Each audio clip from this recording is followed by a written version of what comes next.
السلام عليكم ورحمة الله وبركاته. الصلاة والسلام عليك يا رسول الله. الصلاة والسلام عليك يا حبيب الله. الصلاة والسلام عليك يا رحمة للعالمين.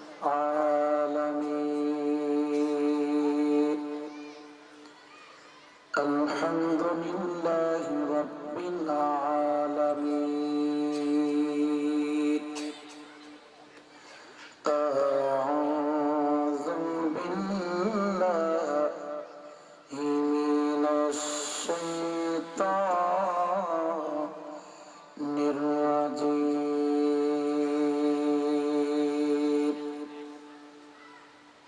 يا أيها الذين آمنوا قوا أنفسكم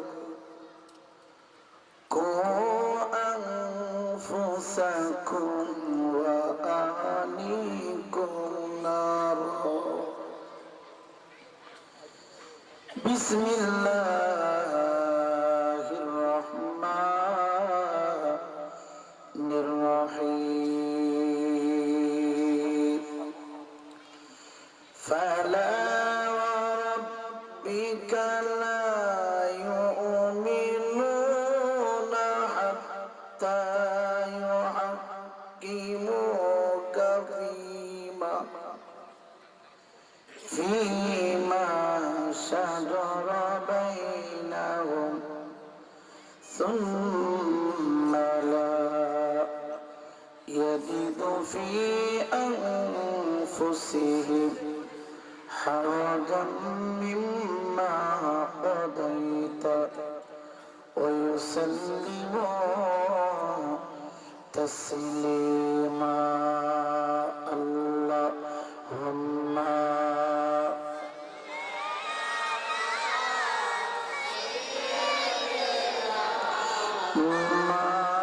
مولانا وعلى آل سيدنا.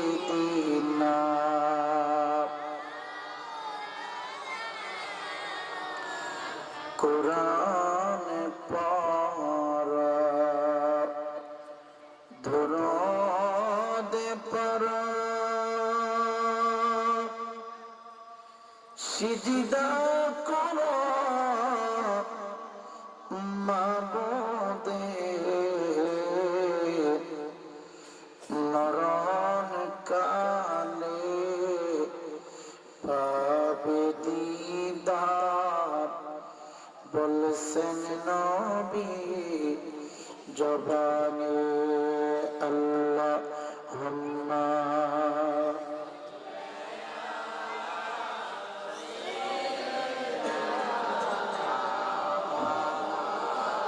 মুহাম্মাদ ওয়া আলা আলি। সবাই পড়েন বাবা, জোরে পড়েন। মাওলানা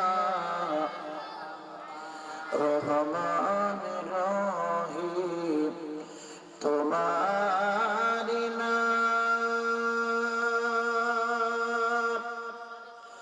ক্ষমা করো পাপীরে, গফুর রহিম তোমারি নাম নিয়ে যাও না রোজা পাকে। আল্লাহুম্মা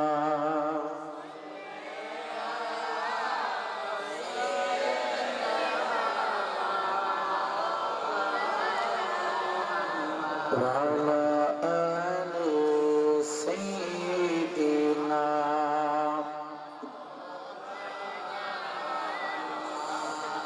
لا إله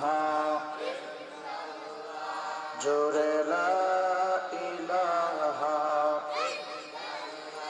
বলো লা ইলাহা ইল্লাল্লাহ, লা ইলাহা,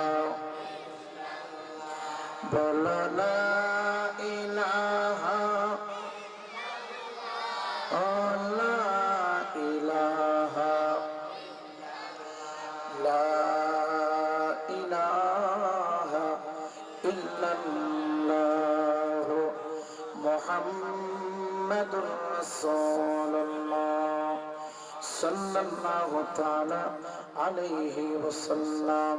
ইসমে জাদ আল্লাহ আল্লাহ আল্লাহ আল্লাহ আল্লাহ আল্লাহ আল্লাহ আল্লাহ আল্লাহ আল্লাহ আল্লাহ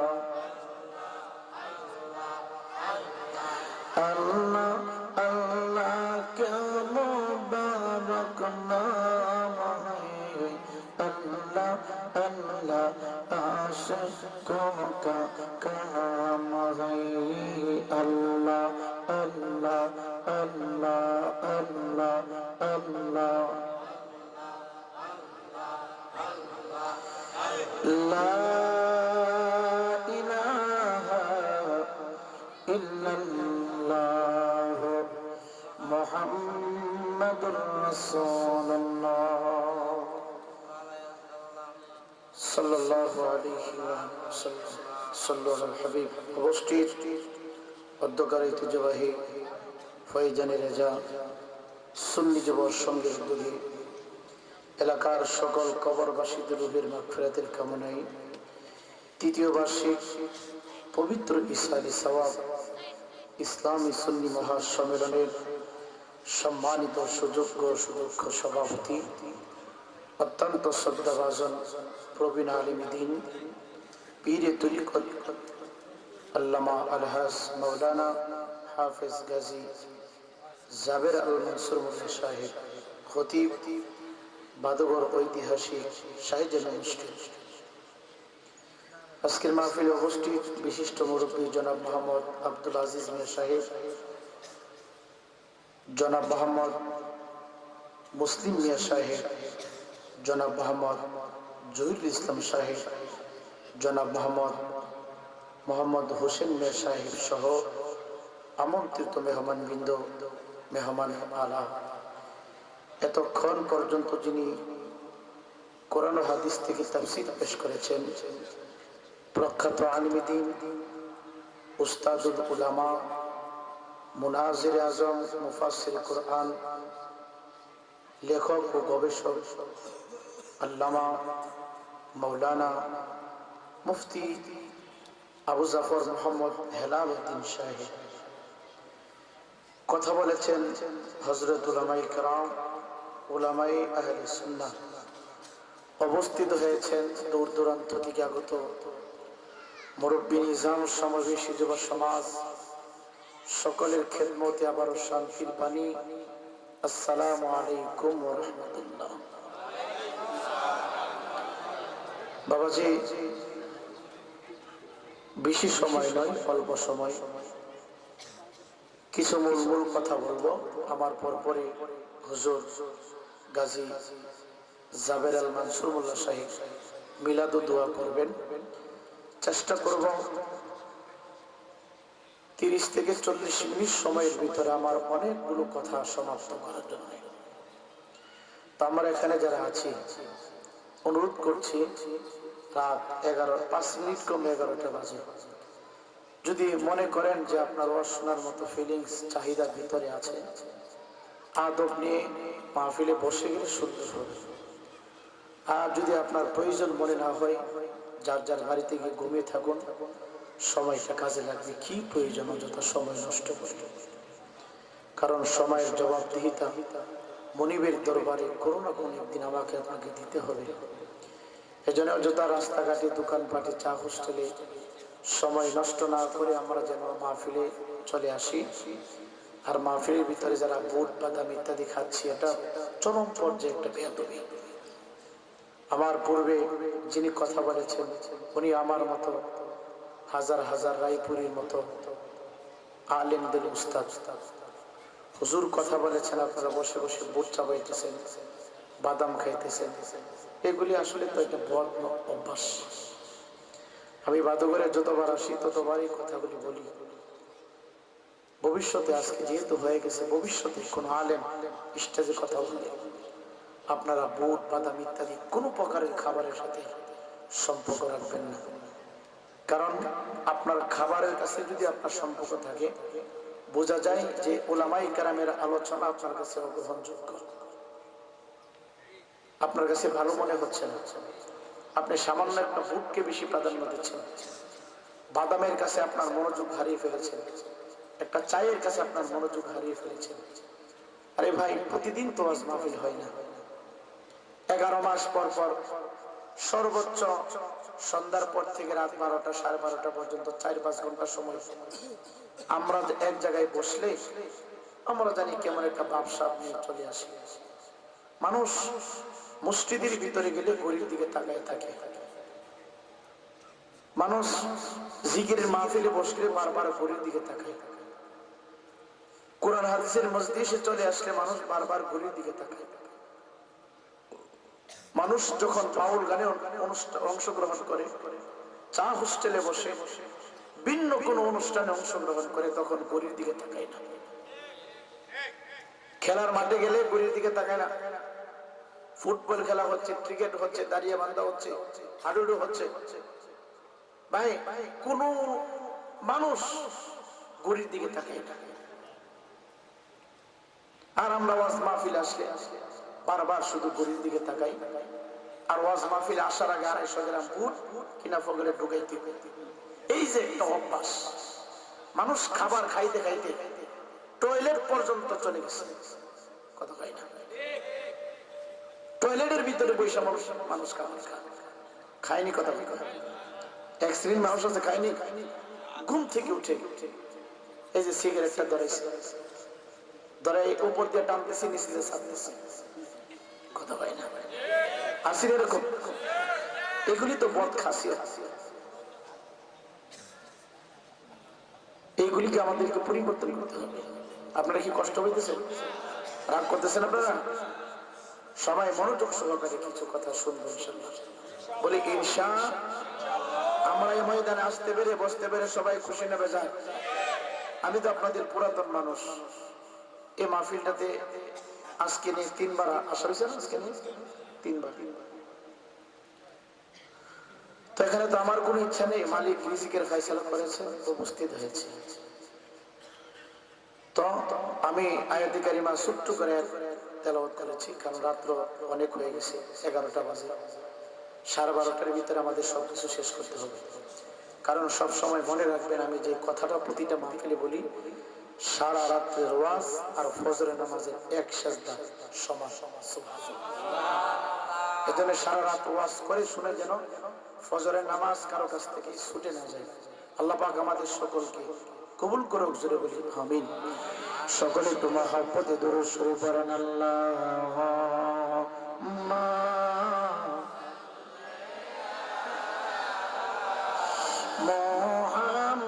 মুহাম্মাদ ওয়া আলা সাইয়্যিদিনা। এত মায়া করতেন যারা সংসারে, আজ বজি শোয়ে আছে মাটিতে, আজ বজি পড়ে আছে কবরে। আজরাইল আছে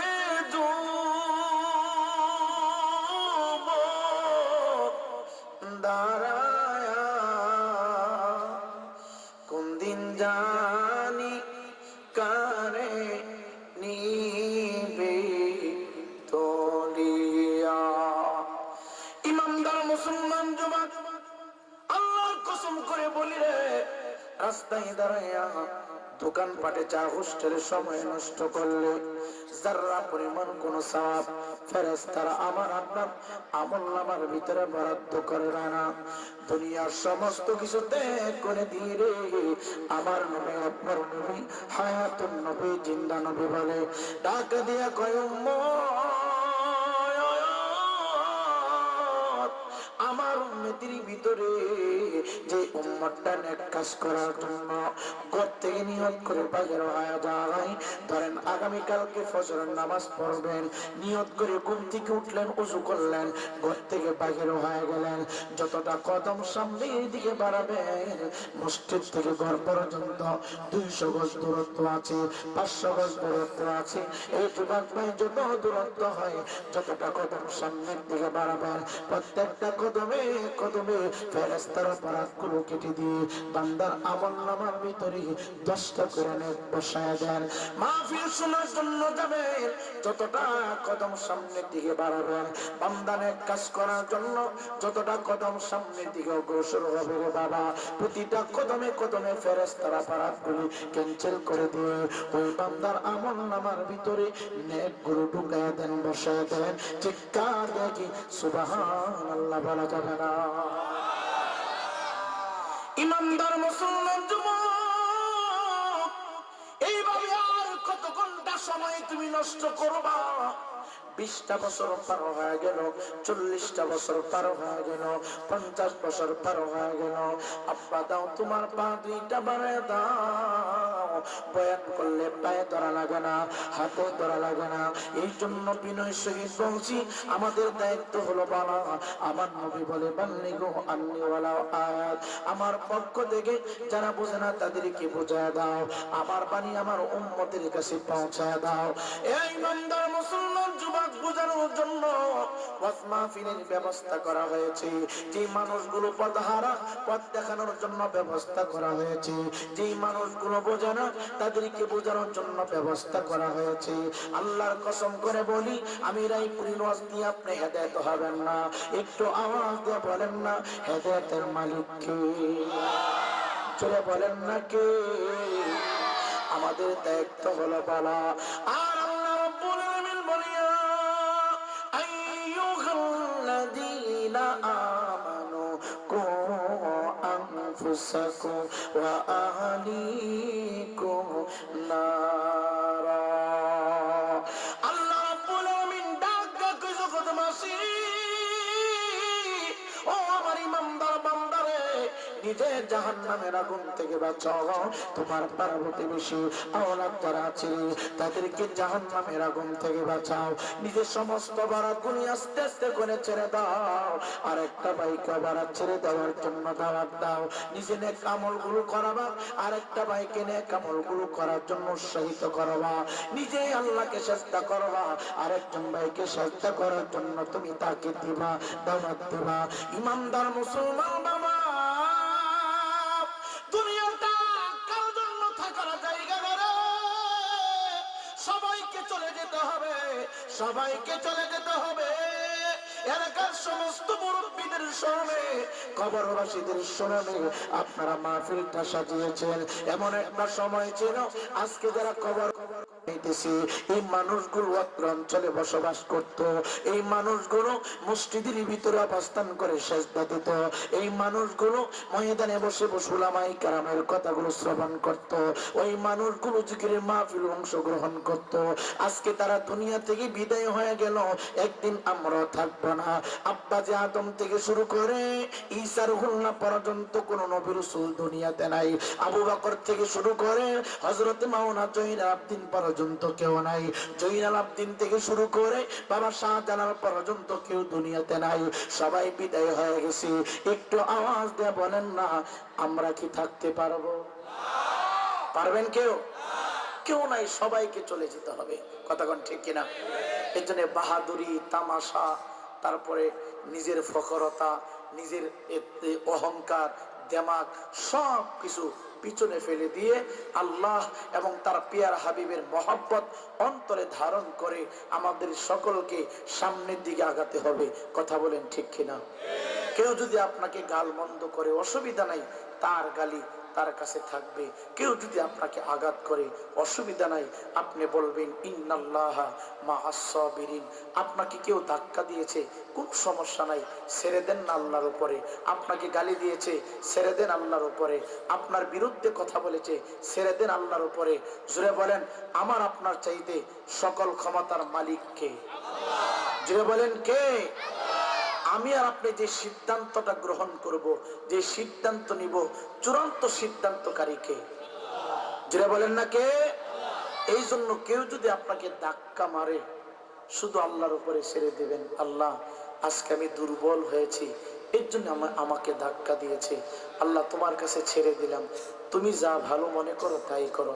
কেউ যদি আপনাকে আঘাত করে, আপনি শুধু মালিকের দরবারে হাত বাড়ায় বলবেন, মালিক, আজকে আমি দুর্বল বিদায়, আমাকে সে আঘাত করে দিয়েছে, আমি তো পাল্টা আঘাত করতে পারি না, তোমার কাছে ছেড়ে দিয়েছি। ও যুবক, তুমি যখন ইন্নাল্লাহা মাআস সাবিরিন, আল্লাহর উপরে তুমি ছেড়ে দিবা। জোরে বলেন, ধৈর্যশীল বান্দাদের সাথে ক্ষমতা কার চলে? জোরে বলেন, কার? আপনি যখন নীরব হয়ে যাবেন, চুপ হয়ে যাবেন, তখন আল্লাহর প্রদত্ত ক্ষমতা আপনার পাশে এসে দাঁড়িয়ে যাবে। চিল্লে বলেন সুবহানাল্লাহ। বাবা, আবু জেহেল এত ক্ষমতাবান ছিল, আজকে তার নামের উপরে মানুষ প্রস্রাব করে। কথা কয় না? প্রস্রাব করে না? বড়ি নবীর পথ এই চলন্ত পথে বিষাক্ত কাটা বিছায় রাখতো, আজকে তার নামের উপরে মানুষ প্রস্রাব করে। কথা কয় না? ফেরাউন এত কষ্ট দিয়েছে, ফেরাউনের নামের উপরে আজকে মানুষ থুতু নিক্ষেপ করে, প্রস্রাব করে। ইজিদ এত পাষণ্ড ছিল, ইজিদের নামের উপরে মানুষ থুতু নিক্ষেপ করে, প্রস্রাব করে। কথা কয় না? আর হুসাইনের নামে মানুষ জিকির করে। কথা কয় না? নমরুদ এত কষ্ট দিয়েছে, জাতির পিতা ইব্রাহিম আলাইহিস সালাতু ওয়াস সালামকে নমরুদের নামের উপরে মানুষ ঘৃণার চোখে থুতু নিক্ষেপ করে, প্রস্রাব করে, তার নামের উপরে জুতুপিটি করে।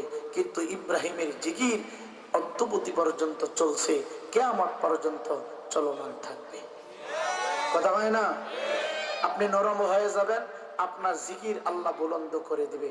আপনি গরম হয়ে যাবেন, আপনাকে আল্লাহ নিবাইয়া দিবে। এর জন্যে পৃথিবীটা নরমের পৃথিবী, গরমের পৃথিবী না। গরম হবেন কোথায়? জান্নাতে। কোথায়? জান্নাতে। এই জন্যে কেউ যদি আমাদের বিরুদ্ধে কথা বলে, আপনার বিরুদ্ধে কথা বলে, অনেক কথাবার্তা আপনাদেরকে বলবে, আমাদেরকে বলবে, কোনো অসুবিধা নাই। বাইরে মনে রাখবেন, আমি রায়পুরে যেদিন ইন্তিকাল করব, বাদগরের কোনো মানুষ আমার সাথে সেই দিন মরবে না। আমাকে যেদিন মানুষ কবরে রাখবে, ও বাবা, এ যুবক ছেলে, আমাকে যদি কেউ গালি দেয়, আমি এটাকে গালি মনে করি না। আমি মনে করি সে আমাকে, আমার জন্য আশীর্বাদ করেছে, দোয়া করেছে। আমার বিরুদ্ধে কেউ যদি কটূক্তি করে, আপনার বিরুদ্ধে কেউ যদি কটূক্তি করে, মনে করবেন এটা কটূক্তি নয়, এটা গালি নয়, এটা বদ নয়, এটা সুকুল গুজারি নয়, সে আপনার জন্য আল্লাহ তাআলার দরবারে মাগফিরাত কামনা করতেছে। এমন যদি করে জীবনটা পরিচালনা করতে পারেন, মৃত্যুর পরে সাথে সাথে দেখবেন আপনার কবর হয়ে যাবে ইন্নাল্লাযীনা আমানু ওয়া আমিলুস সালিহাত কানাত লাহুম জান্নাতুল ফিরদাউস। চিল্লা এখন আল্লাহু আকবার। বাজান, অনুরোধ করতেছি, আপনি যেদিন মরবেন, বাদগরের কোনো মানুষ সেদিন মারা যাবে না। যাবে? আপনাকে যেদিন কবরে রাখা হবে, তিনজন ফেরেশতা, দুইজন মুনকার নকির ফেরেশতা আপনাকে প্রশ্ন করবে। তিনটা প্রশ্নের উত্তর শুধু আপনাকেই দিতে হবে, আর কেউ দিবে না। হাসরের ময়দানে আপনার ডানে বামে সামনে পিছনে অসংখ্য গণিত মানুষ থাকবে, কেউ আপনাকে পরিচয় দিবে না। সেই দিন জবাবদিহিটা আপনাকেই করতে হবে, আর কেউ জবাব দিবে না, আর কেউ কথা বলবে না। ওই দিন আপনার জবান দিয়ে কথা বলতে হবে। এই জন্যে দুনিয়াটা শুধু আপনার, কবর শুধু আপনার, মৃত্যু আপনার, হাসর আপনার, মিজান আপনার, ফুলসিরাত আপনার। আপন বলতে আর কেউ নাই। আর আশিকদের জন্য সবচাইতে আনন্দের বিষয় হলো যখন নবীজি কবরে আশিককে দিদার দিবে। না? মনে রাখবেন, কিছু পেতে হলে কিছু দিতে হয়, এমনি এমনি পাওয়া যাবে না, কষ্ট করতে হবে। আপনাকে মানুষ বেদাতি বলবে, শিরকি বলবে, কুফুরি বলবে, আরো কত আইটেমের কথা বলবে। কোনো কথায় আপনি কান দিয়েন না। দিবেন? মারামারি করবেন, কাউকে গালি দিবেন, কারো বিরুদ্ধে কথা বলবেন। এ দেখেন আমার হাত, আপনার পা, আল্লাহর হস্তে বলছি, কারো বিরুদ্ধে কোন শব্দ যাই যেই কথার দ্বারাই আমার আরেকটা ভাই কষ্ট পাবে, এই শব্দ যেন আমার আপনার জবান দিয়া বাহির না হয়। কথা কোন ঠিক কিনা? আল্লাহ পাক আমাদের জবানকে যেন হেফাজত করে। জোরে কোন আমিন, আরো জোরে বলে আমিন। সকলে একটু দরুদ শরীফ পড়েন। আল্লাহুম্মা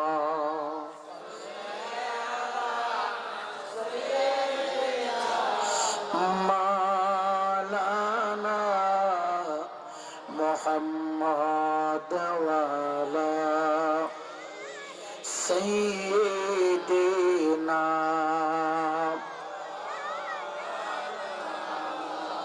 ইমানদার মুসলমান দুনিয়া থেকে বিদায় হয়ে যাব, চলে যাব, মৃত্যু হয়ে যাবে।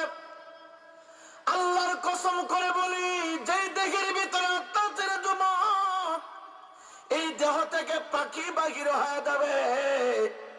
যেই মানুষটার ভিতরে আমার আল্লাহ প্রাণ দিয়েছে, যতগুলো প্রাণীর ভিতরে আমার আল্লাহ আত্মা দিয়েছে, জীবিত বানিয়েছে, প্রত্যেকটা মানুষের সামনে কোনো না কোনো একদিন মালাকুল মউত আজরাইল আলাইহিস সালাতু ওয়াস সালাম হাজির হয়ে যাবে। ইমানদার মুসলমান বাবারা, যে প্রাণীগুলো জীবিত আছে মৃত্যুবরণ করবে, কেউ কেউ দুনিয়াতে থাকতে পারবে না। বলবেন হুজুর কোন দিন মরব, কোন টাইমে মরব, কতদিন পরে মরব, এতটুকু আমি বলতে পারবো না। আপনার মরণদানি কোন দিন হয়ে যায়, কতদিন পরে হয়ে যায় আমি বলতে পারবো না। শুধু এতটুকু বলতে পারি রে, আমার আল্লাহ বলে আইনামা তাকুনু ইউদরিকুমুল মাউত ওয়ালাউ কুনতুম ফি বুরুজিম মুশাইয়াদা। আল্লাহ রাব্বুল আলামিন ডাক ডাক ইবাদত করে বান্দারে, মৃত্যুর কোনো ওয়ারেন্টি নাই, গ্যারান্টি নাই রে। হায়াত যখন শেষ হয়ে যাবে, তুমি যত দূরে থাকো না কেন, যে অবস্থানে অবস্থান করো না কেন, তুমি যদি আসমানে লুকাও, ওই জায়গার ভিতরে মালাকুল মউত আজরাইল তোমারে গ্রেফতার করবে। আটলান্টিক মহাসাগরের নিচে তুমি যদি লুকায় থাকো, ওই জায়গার ভিতরে তোমাকে গ্রেফতার করবে। এ যুবক ভাই, যুবক ভাই, মৃত্যুর কোনো সীমানা নাই, ওয়ারেন্টি নাই, গ্যারান্টি নাই। অনেক ঘরের ভিতরে দেখবেন 80 বছরের বৃদ্ধা লোকটা অসুস্থ হয়ে কাতরাত পাচ্ছে। যুবক ভাই কথা বলতে পারে না, খাবারের ভিতরে ঢুকাইতে পারে না, স্যালাইনের মাধ্যমে ভিতরে খাবার ঢুকায়। এই লোকটা ঘরের ভিতরে মৃত্যুবরণ করে না। 16 বছরের একটা যুবক মৃত্যুবরণ করেছে। অনেক ফ্যামিলিতে দেখবেন সন্তান জীবিত, মা মরে গেছে, আবার মা জীবিত, সন্তান মরে গেছে, বাবা জীবিত, সন্তান মরে গেছে। আমাকে আপনাকে আল্লাহ পাক যে পরিমাণ হায়াত দিয়েছেন, হায়াত অনুযায়ী আমরা দুনিয়াতে থাকতে পারবো। হায়াতটা যেখানে শেষ, ওই জায়গার ভিতরে মালাকুল মউত আজরাইল আলাইহিস সালাতু ওয়াস সালাম আমাকে আপনাকে গ্রেফতার করবে। এই জন্য অনুরোধ কইরা বলি, 24টা ঘন্টা মৃত্যুর জন্য তুমি প্রস্তুত থাকবারে বাবা। 24টা ঘন্টা মৃত্যুর জন্য তুমি প্রস্তুত থাকবা। এখন হতে পারে, আগামী কালকে হতে পারে, আবার 50 বছর পরে হতে পারে। মনে রাখবেন, মরণ হয়ে যাবে, মরণ থেকে কেউ পালন করতে পারবেন না। মৃত্যু হয়ে যাবে, মৃত্যুর উপরে আমাদের কিছু করার প্রয়োজন আছে রে বাবা। আমরা ঢাকা যাব, 3 দিন থাকবো, অনেক কিছু ব্যাগের ভিতরে ঢুকাই। চট্টগ্রাম যাই কক্সবাজার দেখার জন্য রে বাবা, কক্সবাজার জিয়ারত করার জন্য যাই, ভ্রমণ করার জন্য যাই, সরঞ্জাম ব্যাগের ভিতরে অনেক কিছু ঢুকাইতে পারি রে বাবা। যুবক ভাই 7 দিন তুমি থাকবা, অনেক কিছু ব্যাগের ভিতরে ঢুকাই দিলা। ঢাকা তুমি 3 দিন থাকবা, অনেক কিছু ব্যাগের ভিতরে নিয়ে নিলা। ইমানদার মুসলমান যুবক,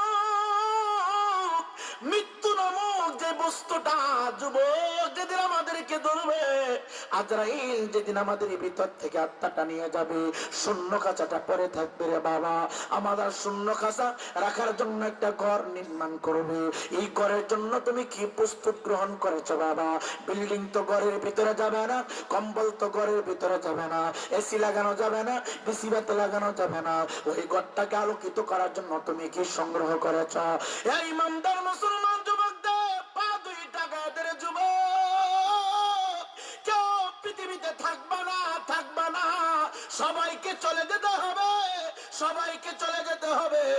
মা বড় পর হয়ে যাবে, বাবা বড় পর হয়ে যাবে, আত্মীয় বড় পর হয়ে যাবে, বন্ধু বড় পর হয়ে যাবে রে। আমি রাইপুরে তোমার মৃত্যুর পরে আমি তোমার আমি তোমার বড় হয়ে যাব। একজন মানুষকে তুমি যদি আপন বানাইতে পারো, একজনকে তুমি যদি সঙ্গী বানাইতে পারো, ওদিন দুনিয়ার কোন সাধারণ মানুষ নারী বাড়া, পৃথিবীর সমস্ত মানুষ তার বিরুদ্ধে কথা বলতে পারে, পৃথিবীর সমস্ত মানুষগুলো তার বিরুদ্ধে সমালোচনা করতে পারে, কিন্তু আমি রায়পুরে জানি নবীকে ভালোবাসার নাম হইল ঈমান, নবীকে মহব্বত করার নাম হইল ঈমান, নবীকে পাওয়ার নাম হইল ঈমান।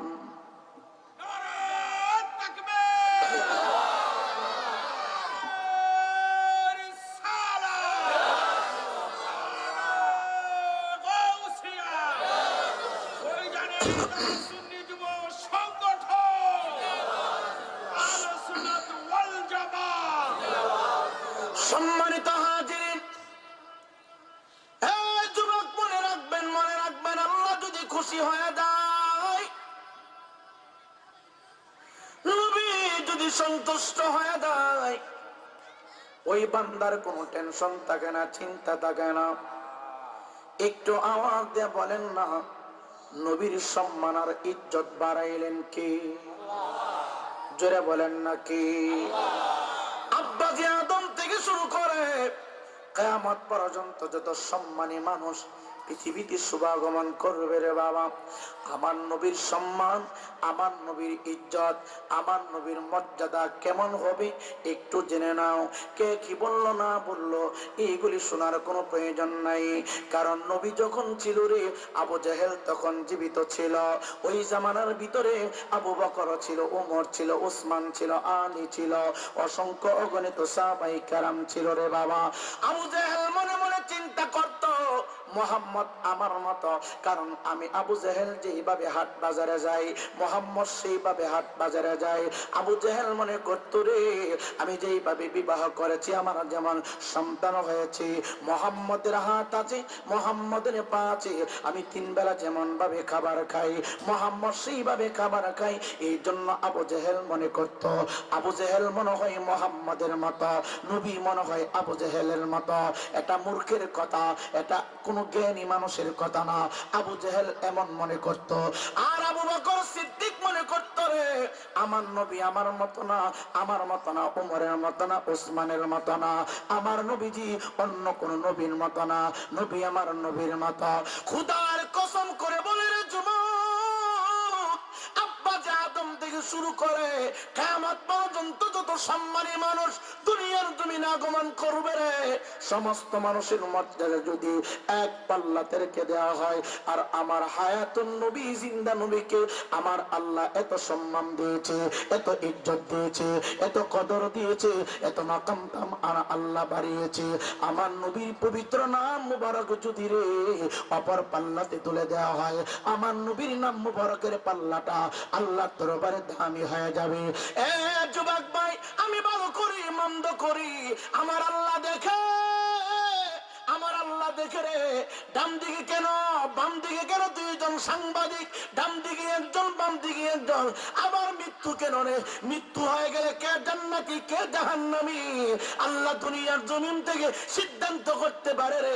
মৃত্যুর পরে এই দেহটা হয়তো জাহান্নামে দিতে পারে অথবা জান্নাতে দিতে পারে। মৃত্যুর পরে আবার আদর কইরা গোসল কেন? মৃত্যুর পরে আবার কাফন কেন? মৃত্যুর পরে আবার জানাজার নামাজ কেন? মৃত্যুর পরে কবর কেন রে? আমার আল্লাহ তো জানে। 3টা প্রশ্ন কেন রে? 3টা প্রশ্ন কেন রে? এত আয়োজন কেন? মৃত্যুর পরে কেন কবর? কবরের পরে আবার কেন হাসর? আল্লাহ জানে। তারপরে 50,000 বছর পর্যন্ত আমার আল্লাহ দ্বারা করে রাখবে। এই যুবক ভাই, আমার আল্লাহ তো জানে বান্দা জাহান্নামী না জান্নাতি। বান্দা যদি জান্নাতি হয় জান্নাতে চলে যাবে, জাহান্নামী হইলে জাহান্নামে দিয়ে দিবে। 50,000 বছর পর্যন্ত কেন ময়দানের ভিতরে আমার আল্লাহ দ্বারা করে রাখবে? আমার আল্লাহ রব্বুল আলামিন কেন মিজান টানাবে? মিজান দাড়ি পাল্লা কেন টানাবে গো? একদিকে নেক আমলগুলি উঠাইয়া দেওয়া হবে, অন্যদিকে বদ আমলগুলো উঠানো হবে। একটু আওয়াজ দিয়ে বলেন না, আমি রায়পুরের জিন্দেগির ভিতরে কতটুকু নেক আছে বদ আছে আমার আল্লাহ জানে কি জানে না? জানার পরে কেন মিজানের পাল্লা টানাবে?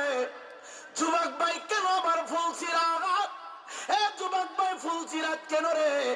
সমস্ত আয়োজন করেছে শুধু আমার নবীকে চেনানোর জন্য, আমার নবীকে বোঝানোর জন্য, শুধু আমার নবীর শানমান বানানোর জন্য। আমার নবীকে কবরের ভিতরে উপস্থিত করা হবে, মিজানের পাল্লার মাধ্যমে যখন নেক আর আমলগুলো ওজন করা হবে রে, আমার নবীর সামনে দাঁড়ানো থাকবে। যুবক ভাই হাসর ময়দানে সমস্ত নবী এবং রাসূলগণ মাথা নিচু করে দাঁড়িয়ে থাকবে, কারো ওকালতি করার সাহস নাই, কেউ কথা বলবে না। আমার নবী আপনার নবী উম্মতের জন্য আল্লাহর দরবারে সুপারিশ করবে, এটা আমার নবীর মর্যাদা। মিজানের পাল্লার সামনে দাঁড়িয়ে থাকবে, আমার নবী যাকে ইচ্ছা তাকে জান্নাতে ঢুকায় দেবে। হাসর ময়দানে আমার নবী আল্লাহর দরবারে কথা বলবে, আমার নবীর ইচ্ছা অনুযায়ী যাকে ইচ্ছা তাকে জান্নাতে দিয়ে দেবে। যুবক ভাই ফুলসিরাতের ঘাট কেন রে? আল্লাহ তো ইচ্ছা করলে জান্নাত জাহান্নামে দিয়ে দিতে পারে। এত আয়োজন কেন? সকল আয়োজনের মূল হলো শুধু আমার নবীকে চেনানোর জন্য, আমার নবীর শানমান বোঝানোর জন্য। চিৎকার দেখি আল্লাহু আকবার বলা যাবে না? ইমানদার মুসলমান যুবক কেমনে বোঝাবো, কোন ভাষাতে বোঝাবো? আমার আল্লাহ বলি আয়াতে কারিমার ভিতরে, আমার আল্লাহ বলি আলোচনাগুলো শুনেছেন, তারপরে বোঝায় দেয়া যায়, জানায় দেয়া যায়, বিরোধিতা করবেন না। আমার আল্লাহ বলেন আলহামদুলিল্লাহি রাব্বিল আলামিন, সমস্ত সৃষ্টির মালিক আমার আল্লাহ। আসমান আমার আল্লাহ বানাইলেন, জমিন আমার আল্লাহ বানাইলেন, চন্দ্র সূর্য নহ কলম ৮০,০০০ আলম ১৮,০০০ মাখলুকাত আমার আল্লাহ সৃষ্টি করলেন। আমার আল্লাহ বলে পিপিলিকার জন্য রব আমি আল্লাহ, সাপের জন্য রব আমি আল্লাহ, বেঙ্গের জন্য রব আমি আল্লাহ, গাছের রব আমি আল্লাহ, মাছের রব আমি আল্লাহ, হিন্দুর রব আমি আল্লাহ, বৌদ্ধের রব আমি আল্লাহ। গোটা পৃথিবীতে যত সৃষ্টি আছে রে, আমি আল্লাহ রব হিসাবে আছি রে।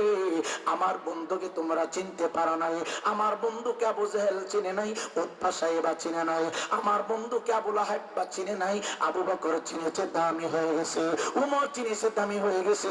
এই জন্য তো উমর নিজের পিতারে জবাই কইরা জান্নাতের টিকিট পেয়ে গেছে। যুবক আবু বকর চিনল, মা ছেড়ে দিল, বাবা ছেড়ে দিল, আত্মীয় স্বজন সবকিছু ছেড়ে দিল রে। এই জন্যই তো আবু বকর আল্লাহর দরবারে দামি হয়ে গেছে। উমর চিনেছে, উমরের দাম বেড়ে গেছে, উসমান চিনেছে, উসমানের দাম বেড়ে গেছে। যারা আমার নবীর সাথে সম্পর্ক করেছে তার মর্যাদা আমার আল্লাহ বাড়িয়ে দিয়েছে। ইমানদার মুসলমান বাবা গো, আমার আল্লাহ বলে সমস্ত সৃষ্টির রব আমি আল্লাহ। তোমরা আমার বন্ধুকে সম্মান না করতে পারো অসুবিধা নাই, আমার বন্ধুর প্রশংসা না করলে কোনো অসুবিধা নেই। মনে রাখবা আমি আল্লাহর জিকিরে যে যেখানে চলে, আমার বন্ধু নবীর জিকিরে সেখানে চলবে। আমি আল্লাহ সমস্ত সৃষ্টির জন্য রব, আর আমি আল্লাহ আমার বন্ধুকে পাঠাইলাম ওমা আরসালনাকা ইল্লা রাহমাতাল লিল আলামিন। যত জায়গায় আমি আল্লাহ রব, তত জায়গায় আমার বন্ধু নবীকে আমি আল্লাহ রহমত বানিয়ে প্রেরণ করেছি। কি পরিমাণ রহমত, কতটুকু রহমত কেমনে বোঝাবো? আমি রায়পুরের মাথা ফেটে গেলে এখন শুধু ব্লাড বাহির হবে, ব্লাড মানুষের জন্য খাওয়া হারাম। আমি রায়পুরের আঙ্গুল কেটে গেলে শুধু ব্লাড বাহির হবে, কিয়ামত পর্যন্ত আঙ্গুল দিয়া পানি বাহির করা সম্ভব না। আমি রায়পুরে আমির হোসেন রায়পুরি গাছ থেকে আম পাড়তে গেলে একটা অন্য কোনো গোটা লাগবে রে বাবা, মাধ্যম লাগবে, কিন্তু আমার নবীর হাত মোবারক এত লম্বা ছিল। এই যুবক ভাই, আমার নবীজি জমিন থেকে আসমানের উপরে হাত বাড়াইয়া চন্দ্রকে খণ্ডিত করেছে। আমার নবীজি জমিনটার উপরে দাঁড়াইয়া জান্নাত থেকে জান্নাতি খাবার সংগ্রহ করেছে। আমার নবী জমিনটার উপরে দাঁড়াইয়া শুকনো কাঠের উপরে হাত রাখলে শুকনো কাঠ মাটির মানুষের মতো কথা বলতো। আমার নবী যেই রাস্তা দিয়ে চলতো এই রাস্তা দিয়ে খুশবু প্রবাহিত হইতো। ইমানদার মুসলমান যুবক, কেমনে বোঝাবো নবীর সম্মান, কেমনে বোঝাবো নবীর সম্মান? গোটা পৃথিবীতে যত আলেম উলামা মুফতি মুহাদ্দিস তালাবা এই যুবক ভাই পীর মাশায়েখকে যদি এক জায়গায় রেখে দেন, কিয়ামত পর্যন্ত হায়াত পাইয়া যদি আলেম উলামা পীর মুফতির চেহারার দিকে তাকাইয়া থাকেন, কোনদিন জাহান্নামের আগুন হারাম হবে না। বাদুঘরের বাবা, ব্রাহ্মণবাড়িয়ার বাবা, আমাদের তকদির কথা বলো, ভাগ্য কথা বলো। জিন্দেগির ভিতরে কেউ যদি কোনোভাবে স্বপ্ন হোক বাস্তব যেই কোনোভাবে হোক নবীর দিদারে যদি তোমার দুইটা চোখ দিকে দেখা হয়ে যায়, এই চোখের জন্য, এই বডির জন্য, এই দেহের জন্য সুসামান্য পরিমাণ দেখার বরকতে আমার আল্লাহ 7টা জাহান্নামের দরজা বন্ধ করে দেয়, আমার আল্লাহ 8টা জান্নাতের দরজা ওয়াজিব করে দেয়।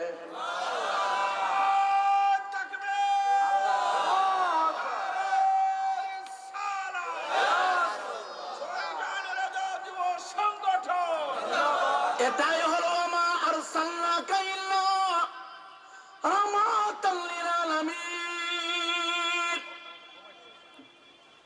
এটাই হলো রাহমাতাল লিল আলামিন, যার চেহারা দেখলে জাহান্নামের আগুন হারাম, যাকে দেখলে আমার মাওলা ওই বান্দাকে বন্ধু হিসাবে কবুল করে নেন। অনুরোধ করে দেয়া যায়, কত মানুষ কথা কথা বলবে, সাবধান, নবীর শানে কোন প্রকার বেয়াদবি করবে না। একটু আওয়াজ দিয়ে বলেন না, আমার নবী বন্ধু কার? জোরে বলেন না কার? যুবক ভাই, ছোট্ট করে একটা ইতিহাস আপনাদেরকে শোনাই।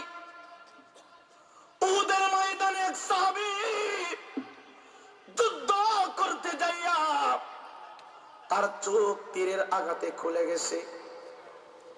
উহুদের ময়দানে নবীজির দান্দান মোবারক শহীদ হয়েছিল। এই উহুদের ময়দানে এক সাহাবী তার চক্ষু খুলে গেছে, চক্ষু পুরাপুরি খোলে নাই, চোখটা দেহ থেকে আলাদা হইয়া রক্ত চোখের সাথে বাজা আছে, লেগে আছে, টপ টপ করে বৃষ্টির ফুটার মতো পানিগুলো নিচের দিকে নামছে। যুবক সাহাবী চেহারার দিকে তাকায়, তার বডির দিকে তাকায়, দেখতেছে রক্ত যেভাবে শরীর থেকে বাহির হয়ে যাচ্ছে, রে বাবা বেশিক্ষণ সময় আর থাকবে না, বাঁচবে না। খোলা চক্ষুটা সাহাবী হাতের ভিতরে নিয়ে মনে মনে চিন্তা করলেন, আমি তো দুনিয়ার জমিন থেকে বিদায় হয়ে যাব, শেষবারের মতো আখির জামানার নবী আল্লাহর হাবিব রহমাতাল লিল আলামিনের নুরানি চেহারা মোবারকটা আমি একটু দেখবো রে বাবা। ইমানদার মুসলমান বাবা, নবীর সাথে কোনো যুক্তি চলে না, নবীর সাথে কোনো মেসাল চলে না, নবীর সাথে কোনো তুলনা চলে না, নবীর সাথে কোনো তুলনা করাবেন না, যুক্তি দিবেন না। কারণ আমার নবীকে আমার আল্লাহ রাব্বুল আলামিন ইজ্জত দিয়ে প্রেরণ করেছেন। আল্লাহ বলে, ওয়ারাফা'না লাকা যিকরাক, হাবিব আমি আপনার জিকির এত বুলন্দ করেছি, এমন একটা সময় চলে আসবে পৃথিবী থাকবে না, ব্রাহ্মণবাড়িয়া থাকবে না, আসমান জমিন কোনো কিছুই থাকবে না। সৃষ্টি যতদিন পর্যন্ত আছে, ইসাব্বিহু লিল্লাহি মা ফিস সামাওয়াতি ওয়াল আরদ, সৃষ্টির মাঝখানে, আসমান এবং জমিনের মাঝখানে আমার আল্লাহ যত সৃষ্টি করেছেন, আমার আল্লাহ যাদেরকে তৈরি করেছেন, যত সৃষ্টি আছে সবাই ইসাব্বিহু লিল্লাহ। যুবক ভাই, যুবক ভাই, আমার মাওলার নামে জিকির করে একদিন আমার মাওলার জিকির বন্ধ হয়ে যাবে, একদিন আজান বন্ধ হয়ে যাবে, একদিন ইকামত বন্ধ হয়ে যাবে, ফজর বন্ধ হয়ে যাবে, জোহর বন্ধ হয়ে যাবে, আসর বন্ধ হয়ে যাবে, মাগরিব বন্ধ হয়ে যাবে, গোটা পৃথিবীর সমস্ত জিকির বন্ধ হয়ে যাবে। কারণ মানুষ থাকলে আল্লাহর জিকির চলবে, গাছপালা তরুলতা থাকলে আল্লাহ জিকির চলবে। এইগুলি যখন থাকবে না, সমস্ত জিকির বন্ধ হয়ে যাবে রে বাবা। কিন্তু আমার নবীর জিকির বন্ধ হবে না, বন্ধ হবে না। চিৎকার দিয়ে কি আল্লাহু আকবার বলা যাবে না? মাওলার জিকির একদিন বন্ধ হয়ে যাবে, কিন্তু আমার নবীকে আমার আল্লাহ এত সম্মান, এত ইজ্জত, এত কদর দিয়েছেন, আমার নবীর জিকির বন্ধ হবে না। যুবক ছেলেটা দেহের চক্কটা হাতের মধ্যে নিয়ে মনে মনে চিন্তা করতেছি, আমি কোথায় যাব? আমি কি আমার মার কাছে যাব, নাকি আমার বাবার কাছে যাব, নাকি আমার বিবির কাছে যাব, নাকি অন্য কোন মানুষের কাছে যাব? আবার মনে মনে চিন্তা করতেছি, যার প্রেমে পড়ে, যার মায়ায় পড়ে আমি আমার দেহ থেকে চক্ষুটা শহীদ করে দিয়েছি, আমি তার কদম মুবারকে হাজির হইব, জিন্দেগীর শেষবারের মতো তার চেহারা মুবারকটা আমি একটা নজরে দেখব। ইমানদার মুসলমান বাবারা, যুবক আমি আপনাকে বলছি, ওই লোকটা যুবক ছিল রে বাবা, 18 থেকে 19 বছর তার বয়সটা হবে রে যুবক। এই ইমানদার মুসলমান যুবক হাতের মধ্যে খোলা চক্ষুটা নিয়া নবীর দরবারে হাজির হয়ে গেল। আমার নবীজি তার পা থেকে মাথা পর্যন্ত একটু তাকায় দেখলেন, দেখেন রে বাবা, তার চেহারাটা হলুদ বরণের হয়ে গেছে। হলুদটা যেই কালার, তার চেহারাটা সেই কালার হয়ে গেছে। ব্লাড বেশি, এত বেশি বাহির হচ্ছে, মানানো সম্ভব না, বন্ধ করা সম্ভব না। নবী আমার ডাক দে বলি, অবস্থা কেন? কে তোমাকে আঘাত করেছে? আঘাত প্রাপ্ত কোথায় হয়েছে? পাগলা ডাক ডাক, ইয়া রাসূলুল্লাহ, নবী গো, নবী গো, আমার মনে বড় ইচ্ছা ছিল, আমার মনের ভিতরে বড় আকাঙ্ক্ষা ছিল, আমি যুদ্ধের ময়দানে যুদ্ধ করতে করতে করতে করতে আপনার নুরানি কদম মুবারকে আমার জীবনটাকে ওয়াকফ করে দিব, আমার জীবনটাকে আমি কুরবানি করে দিব। ইয়া রাসূলুল্লাহ, আল্লাহর কসম করে বলি গো নবীজি, ইয়া রাসূলুল্লাহ, নবী গো, নবী গো, আমার মনে বড় ইচ্ছা, আমি যুদ্ধের ময়দানে আমি শাহাদত বরণ করব, শাহাদতের পেয়ার আমি অর্জন করাবো। আমি শাহাদতের পেয়ারা নিতে পারি নাই। ইয়া রাসূলুল্লাহ, যুদ্ধ করতে করতে করতে করতে একটা আঘাত আসিয়া আমার চোখের ভিতরে লেগে যায়। দেখেন না গো নবীজি, আমার বুড়ি থেকে চক্ষুটা খুলে গেছে গো নবীজি। আমার নবী ডাক দেয়া কয়, চক্ষু খুলে গেছে, আর যুদ্ধ করতে হবে না, আর ময়দানে দাঁড়িয়ে থাকতে হবে না, যাও তুমি চিকিৎসা করে সুস্থ হওয়ার ব্যবস্থা করে দাও, তুমি সুস্থ হয়ে যাও, যাও বাড়িতে চলে যাও, আর এখানে দাঁড়িয়ে থাকা চলবে না, আর এখানে সময় নষ্ট করবা না।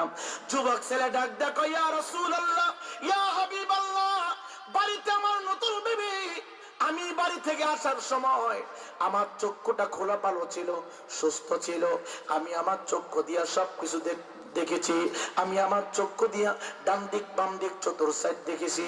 এখন তো আমার চক্ষুটা আমার হাতের ভিতরে, আমি কিভাবে খোলা চক্ষু নিয়া আমি আমার বিবির সামনে দাঁড়াবো?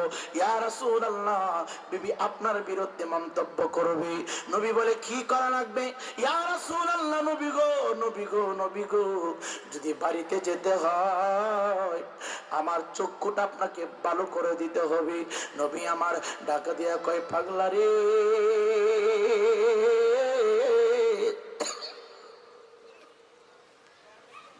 তুমি নবীর প্রেমে চক্ষু শাহাদত বরণ করেছো, দ্বীনের জন্য, কোরআনের জন্য, ধর্মের জন্য চক্ষু তুমি শহীদ করে দাও।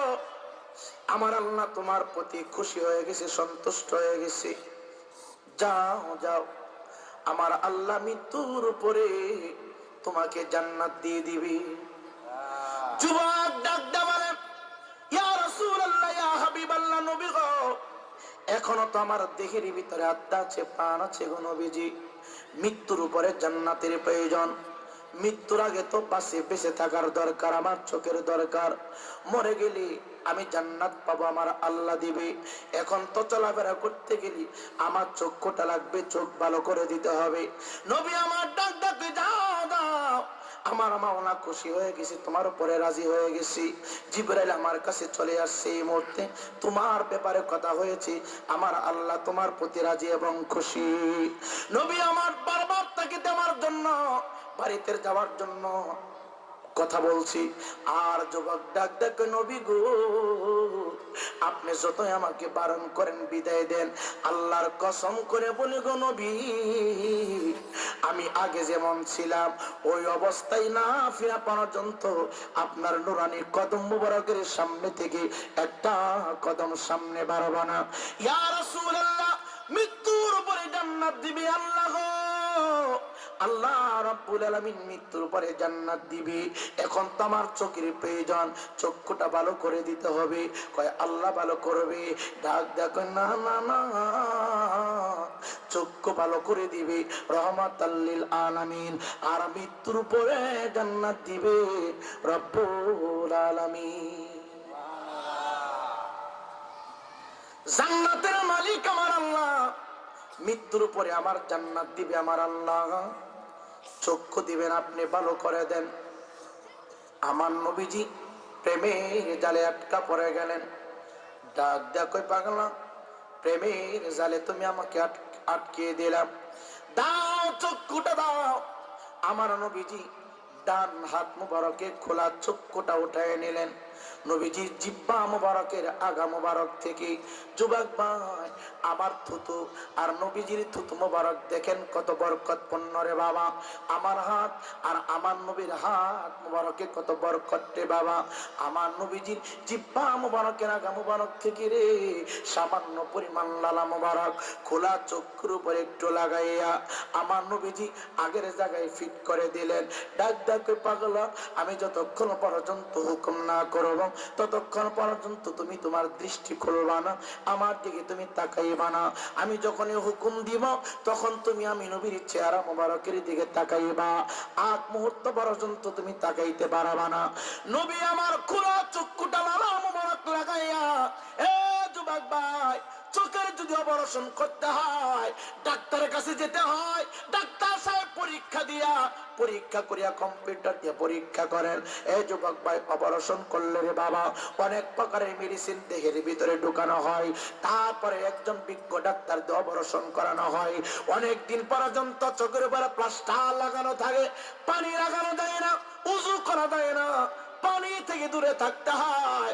আর আমার নবী আপনার নবী হায়াতুন নবী জিন্দা নবী ব্রাহ্মণবাড়িয়া সাধারণ মানুষের নবী, আলেম ভাইদের নবী, ইমাম ভাইদের নবী, ছাত্র ভাইদের নবী, তরিকতের নবী, গোটা জাহানের রহমাতুল লিল আলামিনের হাতের ভিতর আমার আল্লাহ কেমন বরকত দিলেন।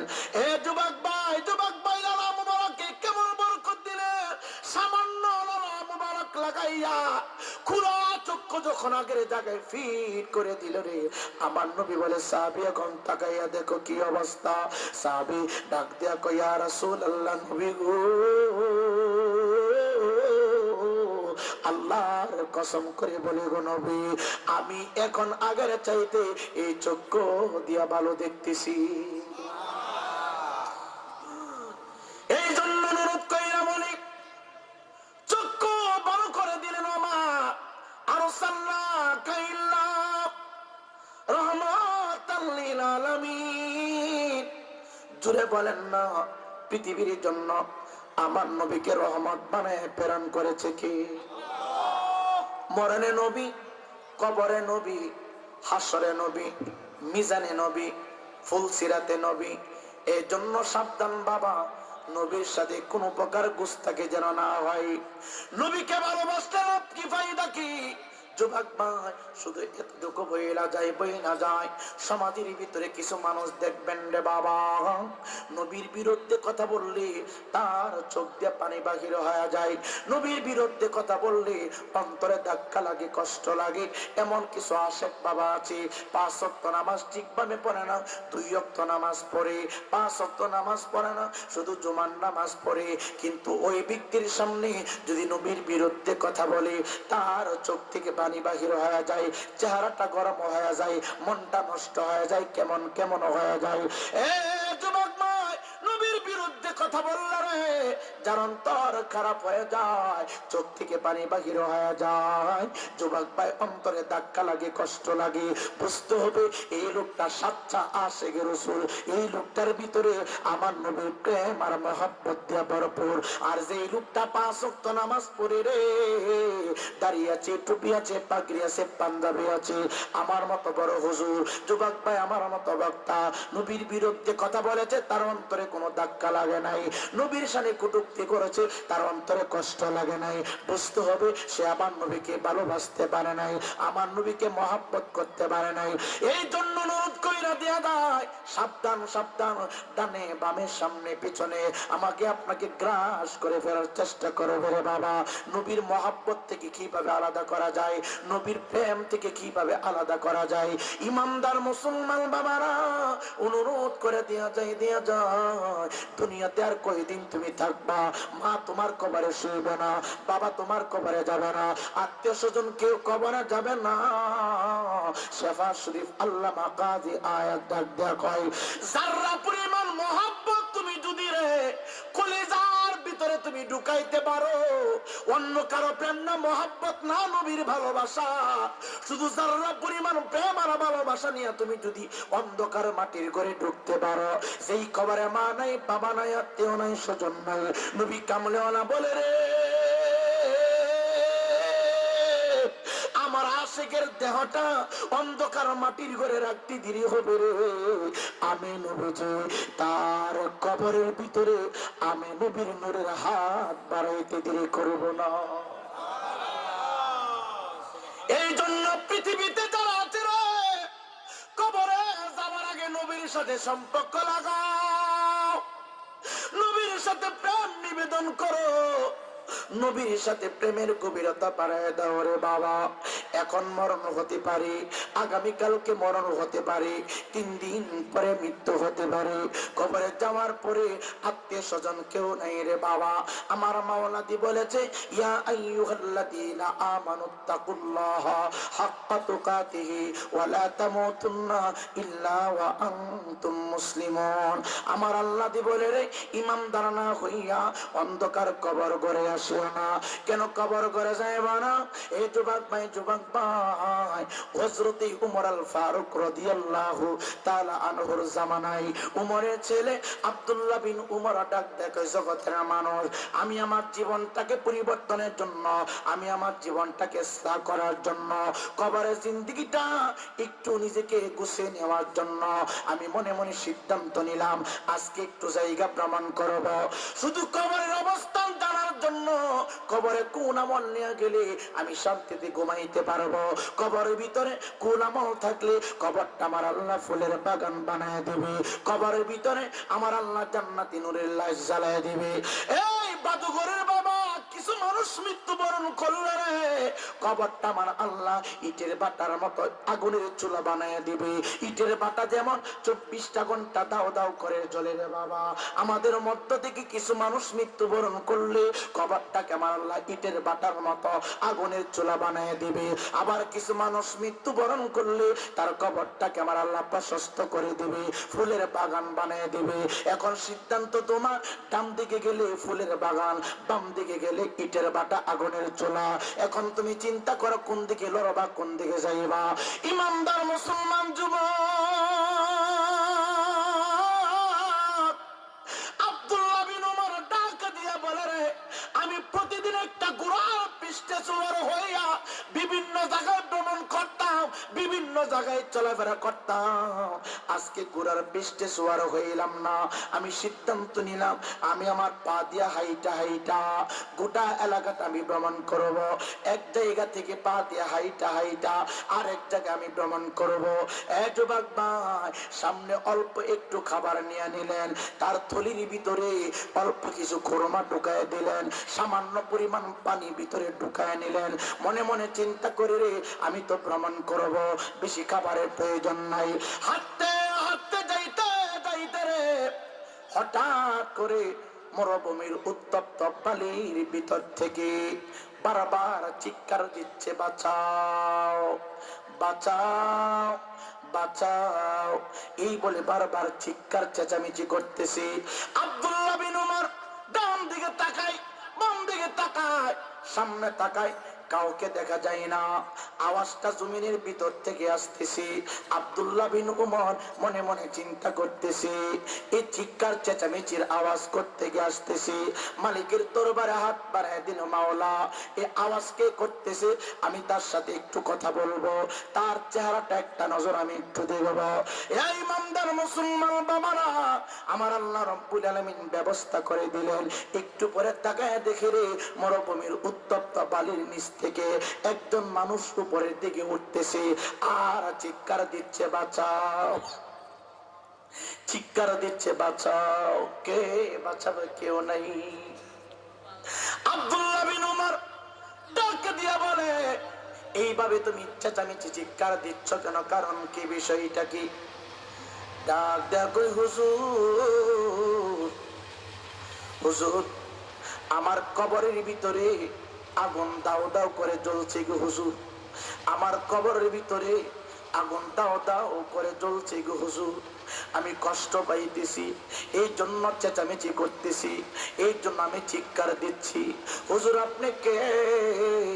আমার কবরের পাশে দাঁড়াইয়া আল্লাহর দরবারে একটু দরখাস্ত করেন না, আল্লাহ যেন আপনার দুয়ার বরকত দিয়া আমার কবরটাকে ফুলের বাগান বানায় দেয়। আব্দুল্লাহ বিন উমর ডাক দিয়া কয়, এমন কি অন্যায় তুমি করেছো, এমন কি অপরাধ তুমি করেছো যেই কারণে কবরের ভিতরে আযাব চলছে? যুবক ভাই, কবরের ভিতরে আযাব হয়, কবরের ভিতরে জাহান্নামের ফেরেশতারা কষ্ট দেয়। এই জন্য অনুরোধ কইরা বলি, দুনিয়ায় থাকতে জীবনটাকে সাজাতে হবে রে বাবা। নেক আমল দিয়ে সাজাও, নবীর সুন্নাহ দিয়ে সাজাও, 5 ওয়াক্ত নামাজ দিয়ে সাজাও। আব্দুল্লাহ বিন উমর দুইটা হাত আকাশের দিকে বাড়াইয়া দিল রে, বাড়াইতে দেরি হইল। এ যুবক ভাই, আমার আল্লাহ রাব্বুল আলামিন আব্দুল্লাহ বিন উমরের দুয়ারে বরকত দিয়া আমার আল্লাহ রাব্বুল আলামিন কবরের আযাব বন্ধ করে দিয়েছে। চিৎকার দেখে সুবহানাল্লাহ বলা যাবে না? এই জন্য আমি আমার বদগুলের সমস্ত যুবক আলেম ওলামা, এই বিদ্যা বাবাদেরকে বলবো, এই মাহফিলটা কবরবাসীদের স্মরণে মাহফিল। যদি পারেন বাবা, প্রতিদিন একবার হইল কবর জিয়ারত করবেন। যদি সম্ভব না হয় 2 দিন পরে যান, সম্ভব না হয় 3 দিন পরে যান, সম্ভব না হয় প্রতি জুমার দিন আসরের নামাজের পরে মাগরিবের আগে আগে কবরস্থানে যান, কবরস্থানে যান। কেন আমার নবী বলে রে, এই জগতের মানুষ আমরা হয়তো জানি না, আমরা হয়তো বুঝি না রে বাবা। আমার নবীজি মসজিদে নববীর ভিতরে সাহাবায়ে কেরামের সামনে আলোচনা করতেছেন, নবীজির জবান মুবারক দিয়ে কথা বাহির হচ্ছে রে বাবা। এটা আমার জবানের মতো না, আমি রায়পুরি টাকার কাছে ফতুয়া ঘুরাইতে পারি, পৃথিবীর মানুষগুলো টাকার পিছনে ঘুরতে পারে রে বাবা, অর্থের পিছনে পাগল হইতে পারে, অর্থ পাইয়া কথাই দিক সেদিক বলতে পারে, কিন্তু আমার নবীর জবান মুবারক এত দামি, এত দামি, ততক্ষণ পর্যন্ত জবান মুবারক খুলতো না যতক্ষণ পর্যন্ত আমার আল্লাহ তাকে ইশারা না করতেন। নবী মসজিদে নববীর ভিতরে বয়ান দিচ্ছে কবর সম্পর্কে, কবর নিয়ে। হযরত উসমান গনি হঠাৎ করে চিৎকার শুরু করেছে রে বাবা, কানতে কানতে হযরত উসমান গনি অজ্ঞান হয়ে গেল, জ্ঞান হারায় ফেলেছে রে বাবা। নবী আমার ডাক ডাক, সাহাবীরা তোমরা শুনো রে, তোমরা হয়তো মনে করো মানুষটা মরে যাওয়ার পরে মানুষকে গোসল করাইয়া কাফন পরাইয়া যখন দাফন করে দেয়া হয় আর কিছু শুনতে পায় না। আর আমার নবী ডাক ডাক, সাহাবীরা তোমরা শুনো রে, কোন জীবিত মানুষ যখন কবরের পাশ দিয়ে হাঁটে তার পায়ের শব্দ পর্যন্ত কবর থেকে শুনতে পায়। ওই মৃত ব্যক্তিটা পায়ের শব্দ শুনিয়া ডাক ডাক হয়, পথিক একটু দাঁড়াও, আমার জন্য একটু মাগফিরাত কামনা করে দাও, আমার জন্য একটু দোয়া করে দাও। আমি কবরের ভিতরে বড় বিপদে আছি, আমি কবরের ভিতরে বড় কষ্টে আছি, আমি কবরের মধ্যে বড় আযাবে আছি।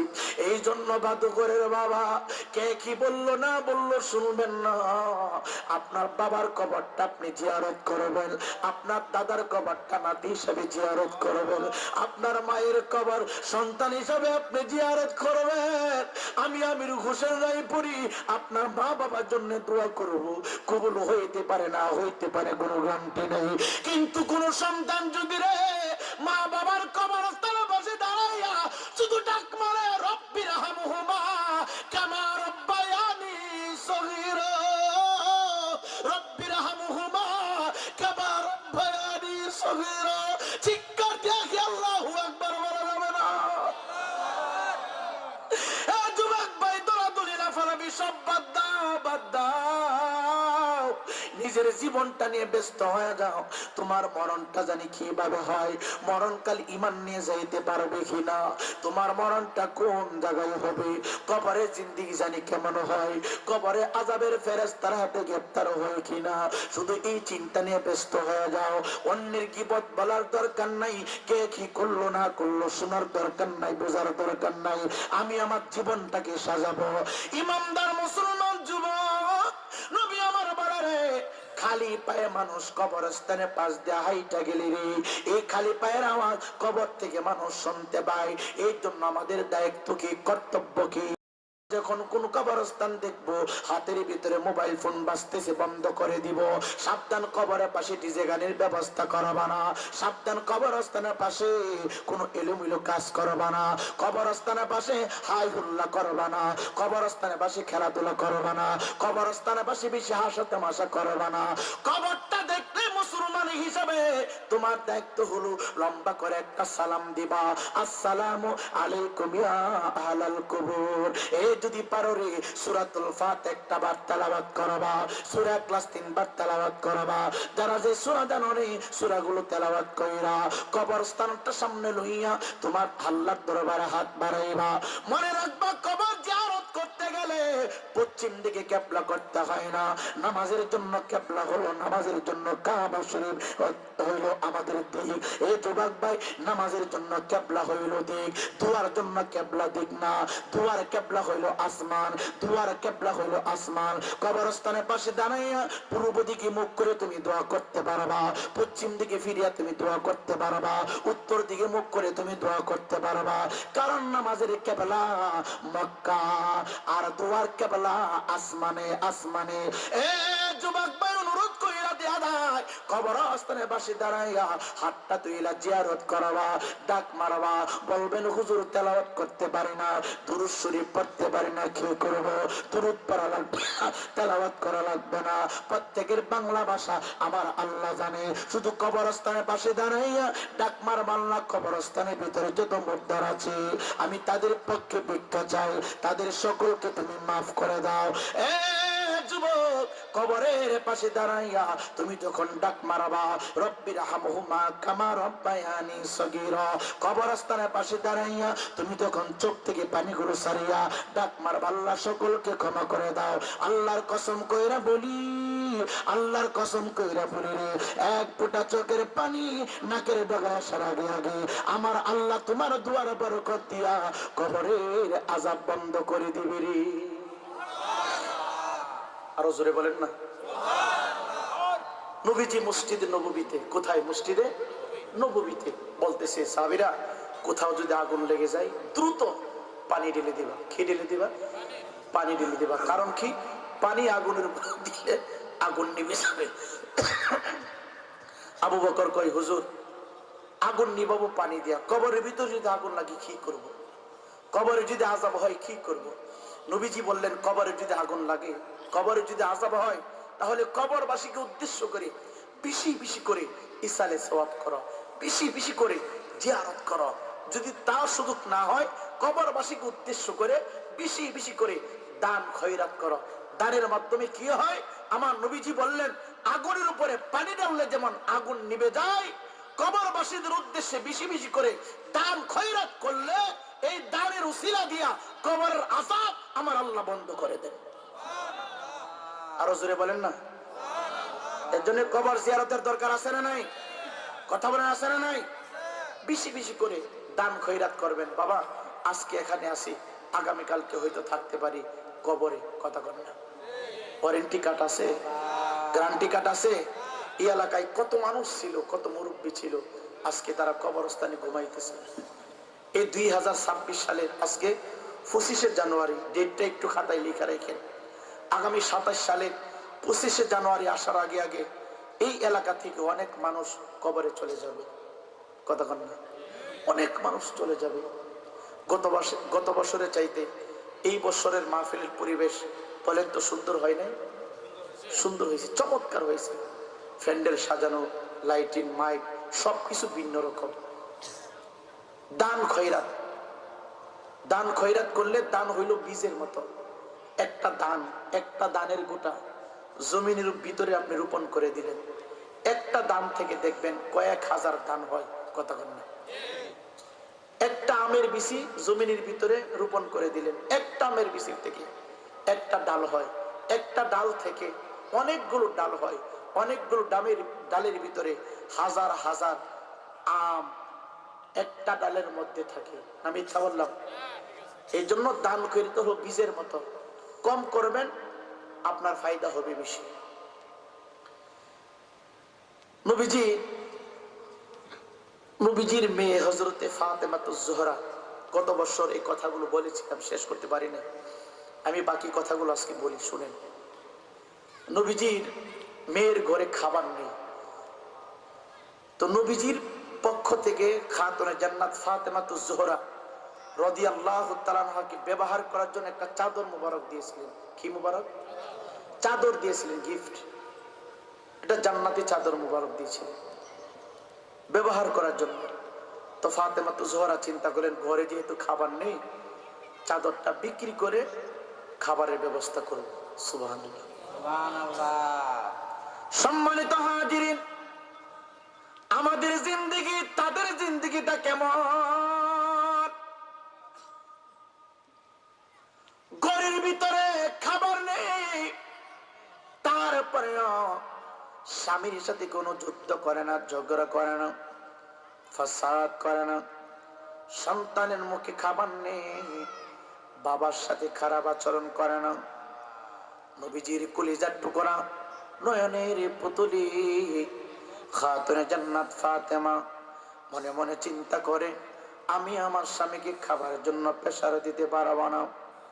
মনে মনে চিন্তা করলেন, আমার বাবার পক্ষ থেকে যে চাদর মুবারক আমাকে উপহার দিয়ে দেওয়া হয়েছে ব্যবহার করার জন্য, আমি সেই চাদর মুবারক বিক্রি করে দেব, বিক্রি করে খাবার সংগ্রহ করাবো।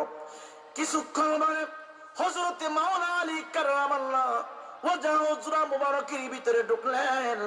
মাওলানা আলীর মাথার মধ্যে পাগড়ি মুবারক লাগানো, মাওলানা আলীর হাতের মধ্যে লাঠি আছে রে বাবা।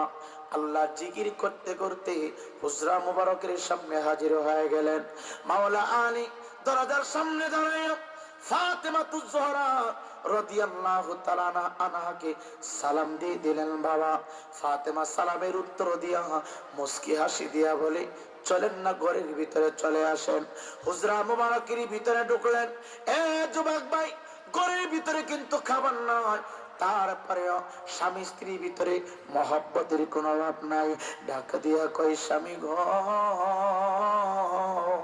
আমি আমার অন্তর থেকে মন থেকে এই চাদর মোবারকটুকু আপনার হাতের মধ্যে উঠায় দিলাম। আপনি বাজারে চলে যান, বাজারে যাইয়া আপনি আপনার ইচ্ছা মতো বিক্রি করে ঘরের জন্য খাবার নিয়ে আসেন, সন্তানদের জন্য খাবার নিয়ে আসেন, যা যা প্রয়োজন সবকিছু বাজার থেকে আপনি কিনে নিয়ে আসবেন। যুবক ভাই গভীর মনোযোগ।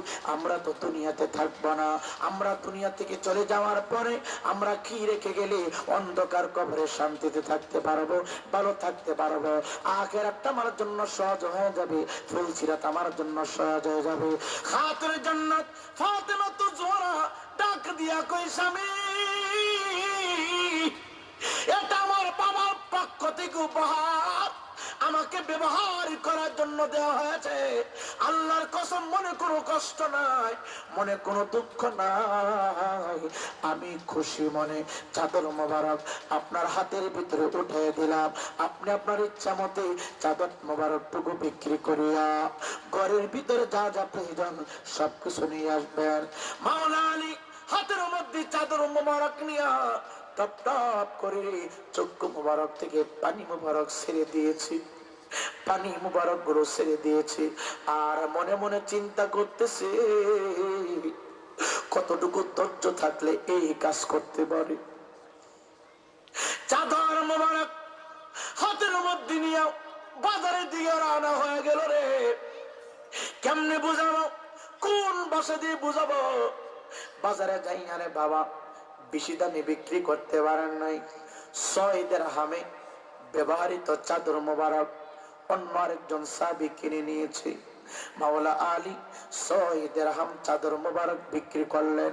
6টা দিরহাম বিক্রি করিয়া মনে মনে চিন্তা করতেছে, এখন আমি কি করব? এই টাকার মালিক তো আমি আলী না, এই টাকার মালিক অন্য কেহ না, এই টাকার মালিক আমার ফাতেমা। আমি ফাতেমার কাছে যাব, পরামর্শ করব, আমার ফাতেমা যা যা বলে আমি তা বাজার থেকে কিনবো। এই যুবক ভাই চাদর বিক্রি করার টাকা নিয়ে বাড়ির দিকে রওনা হয়ে গেলেন। আল্লাহ রাব্বুল আলামিন তাকে পরীক্ষা করাবেন। এই যুবক, ধরেন ব্রাহ্মণবাড়িয়া সদরের ভিতরে বিক্রি হইল। হাঁটতে হাঁটতে হাঁটতে হাঁটতে বাদুঘরের দিকে রওনা হবে। মেন রোডটা পার হইয়া রেল ক্রসিংয়ের কাছে আসার সাথে সাথে একজন ফকির, চুলগুলি এলোমেলো বাবা, চেহারাটা বড় চমৎকার, মুখটা শুকনো, চেহারাটা শুকনো, কিন্তু চেহারার কালার ভিন্ন রকম দেখা যায়। ফকির ডাক ডাক, আলী রে, আজকে 4 দিন প্লাস হয়ে যায় আমি কিচ্ছু খাবার খাই না, কেউ আমাকে খাবার দেয় না। আলী, তোর কাছে কিচ্ছু আসেনি, তুই আমার আল্লাহর হস্তে আমি তোর জন্য দোয়া করব। মাওলা আলী আমার মাওলার এত ভালোবাসতেন, মহব্বত করতেন রে বাবা। ফকির আল্লাহর হস্তে যাই মাত্র মাওলা আলীর কাছে কিচ্ছু চাইল রে, সহযোগিতার হাত বাড়া দিল। মাওলা আলী মনে মনে চিন্তা করে রে, আল্লাহ তো বলেছে আল্লাহর নামে সোয়াল করলে, আল্লাহর নামে চাইলে তাকে খালি হাতে ফেরত দিও না। সেই মাত্র আল্লাহর হস্তে ফকির মাওলা আলীর কাছে চাইল রে বাবা। মাওলা আলী কি করলেন বাবা, 6 দিরহাম আল্লাহর নামে ওয়াকফ করে দিলেন, দান করে দিলেন। চিৎকার দেখে সুবহানাল্লাহ বলা যাবে না।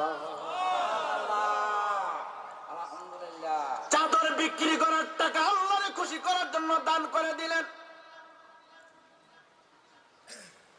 বাড়ি পর্যন্ত খালি ফিরলেন। ফাতেমা ডাকে দিয়া কই, কি খবর? হাতের মধ্যে কোনো কিছু নাই, খালি হাতে চলে আসছেন, কারণ কি? আমি চাদর বিক্রি করার টাকা আল্লাহর নামে ওয়াকফ করে দিয়েছি।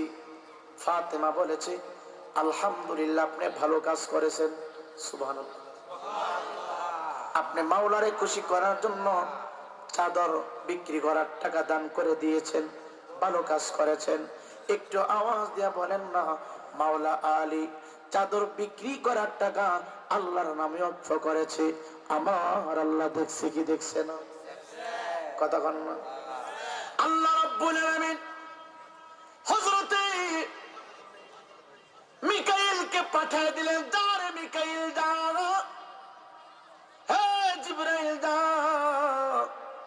জান্নাত থেকে একটা মোটা তাজা উট নিয়ে যা রে, যা আমার ফাতেমার ঘরের সামনে দিয়ে হাঁটবে আর বলবি, উট লাগবেননি উট।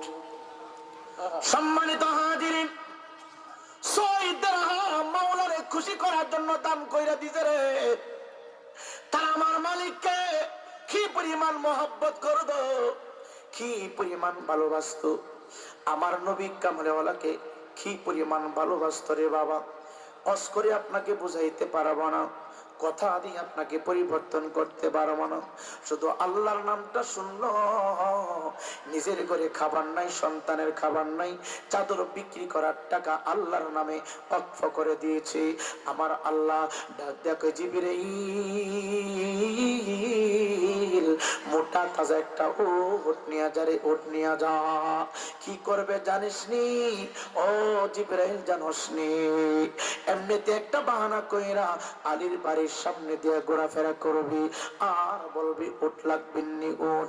আলী তোর সামনে আসবে, আয়েশা বলবে, বাকি দিবেননি, টাকা তো নাই। তুই তারে বাকি দিয়ে চলে আসবি। এ যুবক ভাই, আল্লাহ হযরত জিবরাইল আমিনকে পাঠিয়ে দিল রে, মোটা তাজা একটা উট নিয়ে আসলো রে বাবা। উট বাজারে বিক্রি হয় না, এত অর্থ ওই জামানার ভিতরে মানুষের হাতে ছিল না। এখন কি করবে? দেখবেন বাজারের মধ্যে মানুষ মালপত্র বিক্রি না হইলে আবার ফেরত নিয়ে আসে, আবার মাঝে মাঝে অর্ধেক দামে বিক্রি করে চলে আসে। যুবক ভাই, কেমনে বুঝাবো, কোন ভাষা দিয়ে বুঝাবো?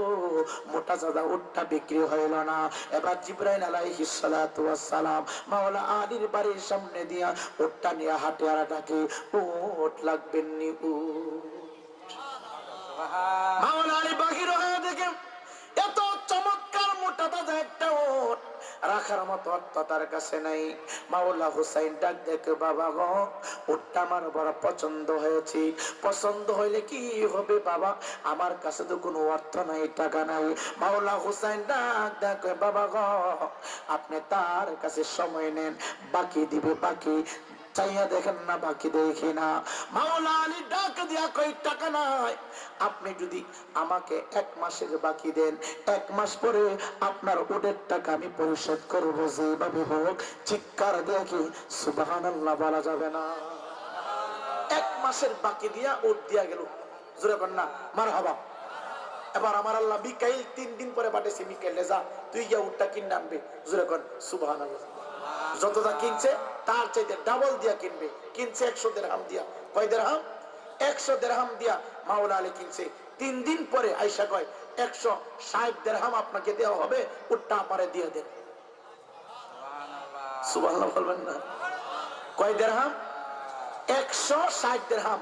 মানে কি 60 দিরহাম তার লাভ হয়ে গেছে। এই যে আমার নবীজি বলছে যে আল্লাহর রাস্তায় যারা 1 দিবে, একে 10 পাবে। কিভাবে? একে 10 পাবে। চাদর বিক্রি করার টাকা 6 দিরহাম দিছে, 3 দিন পরে আমার আল্লাহ কুদরতি ভাবে মাওলা আলীকে 60 দিরহাম দিয়ে দিছে। এর জন্য কবরবাসীদের উদ্দেশ্যে দান খয়রাত করার দরকার আছে না নাই? এই মাহফিলটা আগামী বছর হোক, আমরা সবাই চাই কি চাই না? কে কে চাই হাত তুলে দেখাই। নারে তাকবীর, নারে রিসালাত, নারে গাউসিয়া। আল্লাহ এই মাহফিল কবুল করো, জোরে করে আমিন।